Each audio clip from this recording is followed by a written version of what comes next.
Welcome to Cognitive Curves. Ever wonder why you're instantly drawn to some people while others leave you cold? Today, we're diving into the psychology of attraction, what really drives that magnetic pull between people. From evolutionary instincts to brain chemistry, we've got it all covered. Hosted by cognitive psychologist Emily and neuropsychologist Ryan, this episode unpacks why some people catch our eye and keep us hooked. All right, everyone, are you ready? Because today we are diving deep into the science of attraction.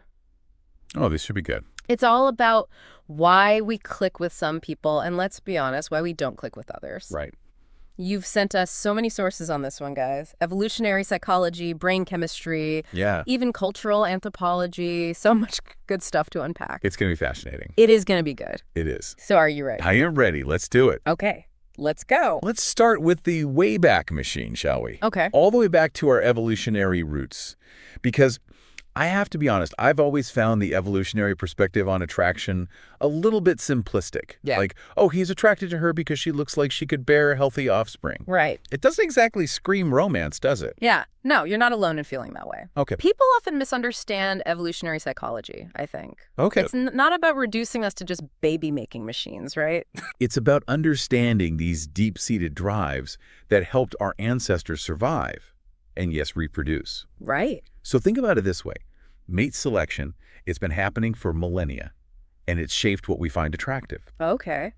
And men and women often seek different traits for that reason. Okay, I'm intrigued. So break it down for me. What kind of traits are we talking about here? Okay, so let's take men first. Evolutionarily speaking, they're drawn to signs of youthfulness and fertility. Oh, okay. So think clear skin, bright eyes, a certain waist-to-hip ratio. I see where you're going. Those are like subtle cues of reproductive health. Fascinating. Yeah. And what about women?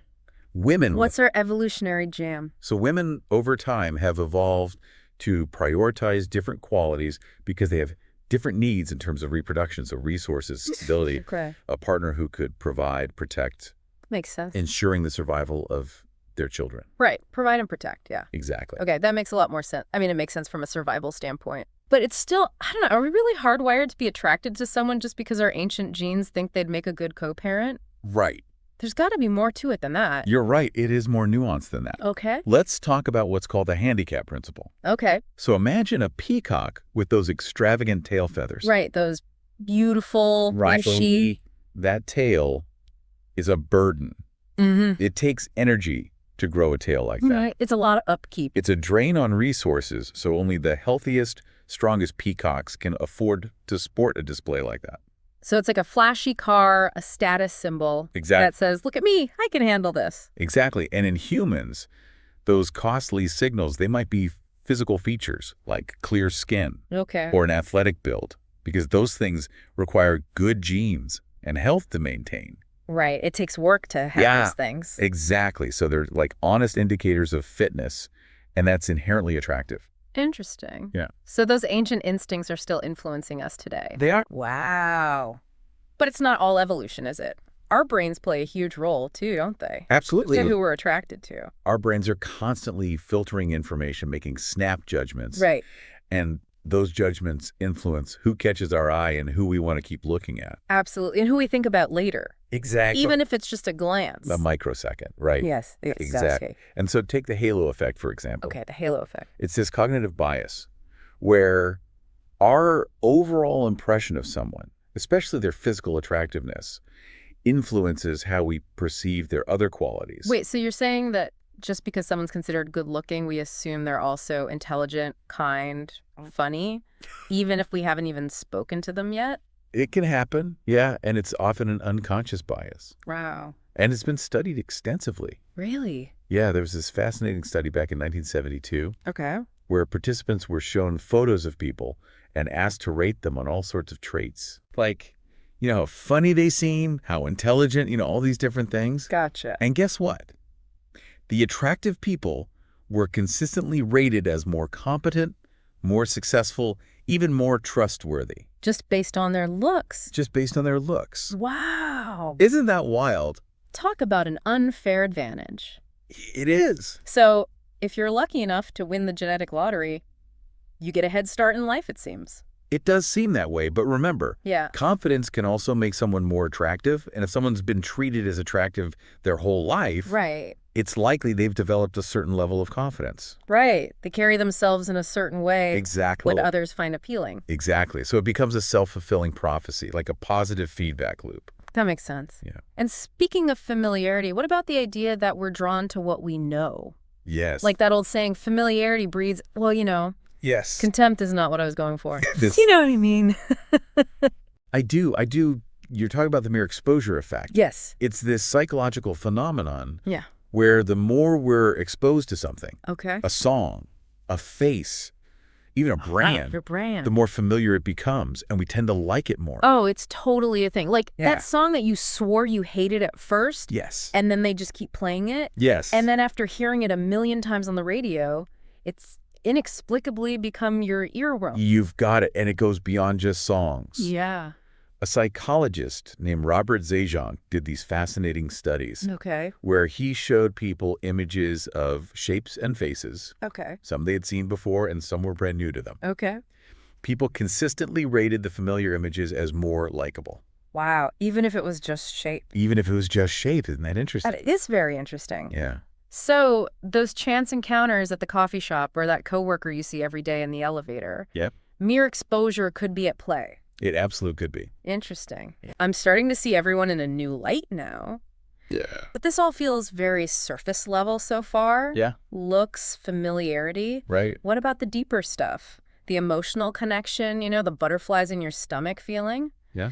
Surely those play a role in who we find attractive, right? You're telling me emotions are huge when it comes to attraction. Huge. They're a huge part of it. Yeah. In fact, did you know that someone else's emotions can actually influence how attractive we find them? Oh, that's wild. Isn't that interesting? I've heard of catching a yawn, but catching feelings, tell me more. Yeah, it's called emotional contagion.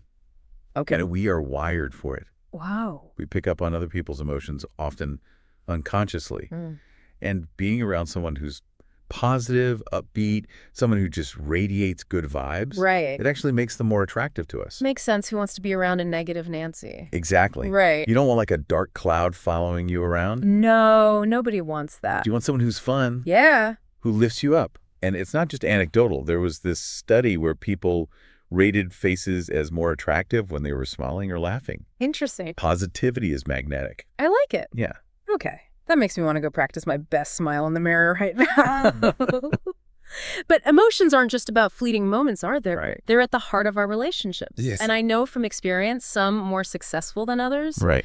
that I tend to be drawn to certain types, Yeah. even if my head knows better. Oh, this is so interesting because you've just hit on a really fundamental aspect of attraction, attachment theory. Attachment theory, right? Yes, our early relationships, particularly with our caregivers, shape our attachment styles.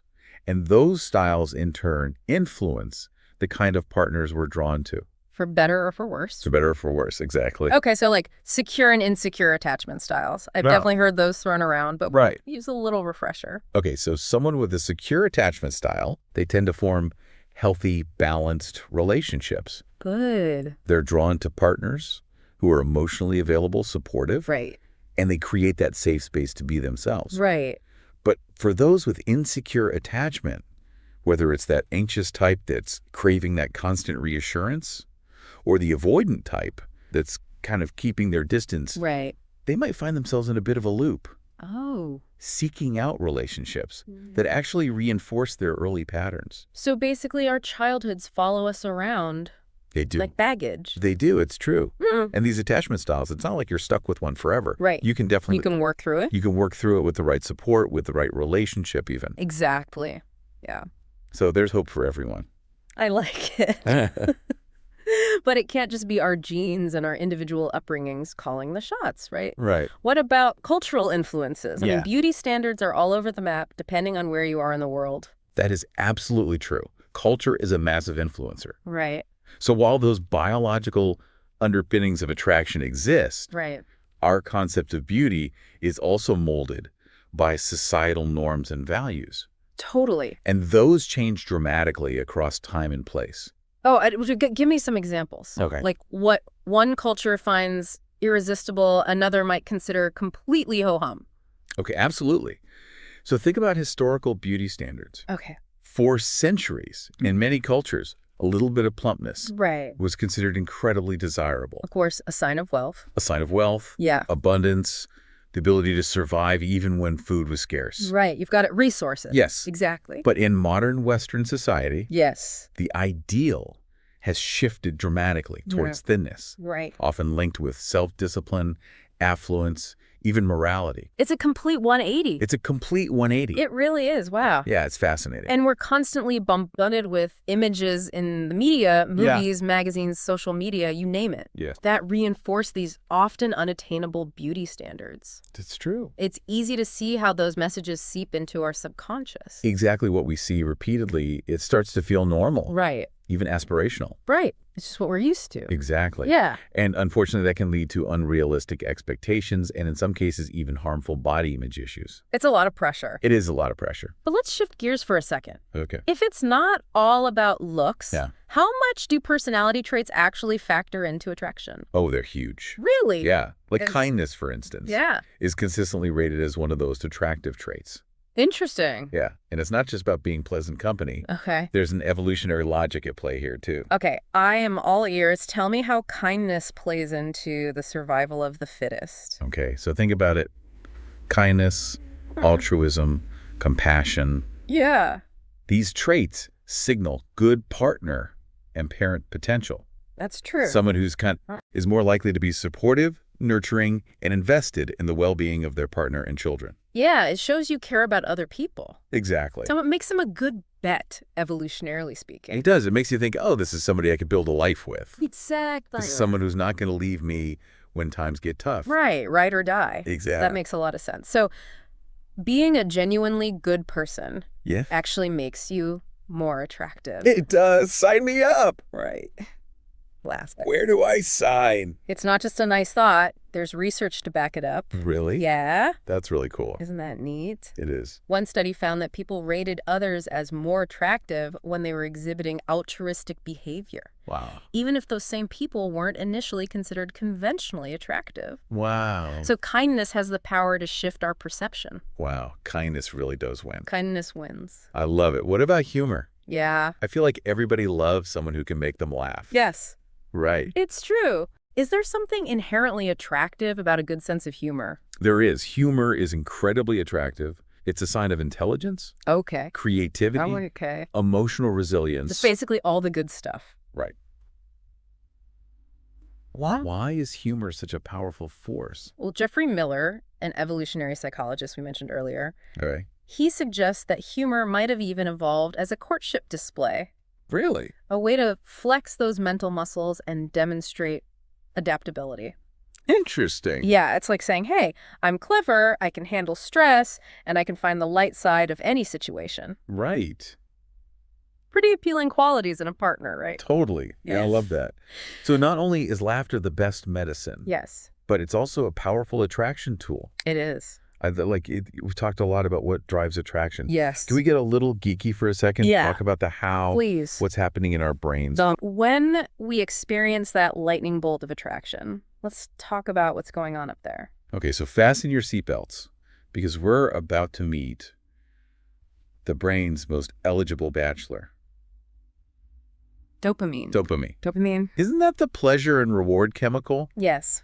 The one that makes things like chocolate or a good workout so addictive. That's the one. That's our guy. And when we're attracted to someone, our brain gives us a dopamine shower. Ooh. A rush of good feeling makes us crave more of that person. So it is like an addiction, but to another person. The analogy works. Yeah. It's not about harmful dependence, Right. but that initial dopamine surge is powerful. Yeah, it is. We're wired to chase those good feelings. Yeah. And early on in attraction, dopamine is definitely driving the bus. Makes sense why we get so obsessed with someone new. Yes, But we know that honeymoon phase doesn't last forever. it's true. What's going on in the brains of couples who are years, even decades in? Right.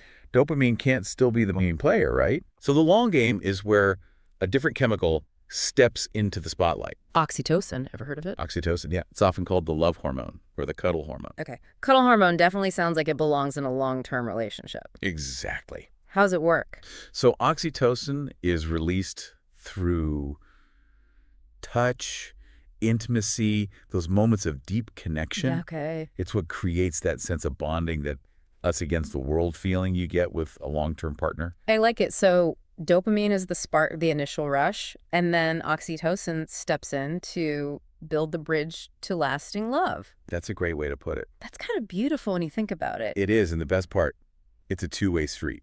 Okay. The more we nurture those oxytocin-boosting behaviors, hugging, cuddling, being emotionally vulnerable with our partner, Right. the stronger those bonds become. Wow. We started with ancient instincts and ended up with cuddle hormones. We did it. This deep dive has been fascinating. It's been fun. It really has. It has. It's incredible how much goes on behind the scenes of something we often take for granted. Totally. Like attraction. Yeah. It really makes you appreciate the complexity of human connection, doesn't it? It really does. It really does. And honestly, we've just scratched the surface. There's always more to learn. There's so much more to uncover about this fundamental human experience. And so many more deep dives to come. But until next time, what's a good jumping off point for our listeners who want to explore this more on their own? If you're interested in the evolutionary side of things, The Evolution of Desire by David Buss is a classic. Okay. He dives deep into those primal drives that shape who we're attracted to. Great recommendation. And listener, we always love hearing from you. We do. What stuck with you from this deep dive? Yes. Did anything surprise you? Let us know. Until next time, keep those brains firing. Keep thinking about it. And maybe try spreading a little extra kindness today. That's a good one. You never know who might find it attractive. That's a wrap for today's deep dive into the psychology of attraction. We hope you're leaving with a new understanding of why we're drawn to certain people and how our brains play a role in it all. If this episode sparked your curiosity, be sure to subscribe to Cognitive Curves for more insights into the fascinating world of psychology. And we'd love to hear from you. Drop a comment with your thoughts or share how this resonates in your own experiences. Stay curious, and we'll see you in the next episode.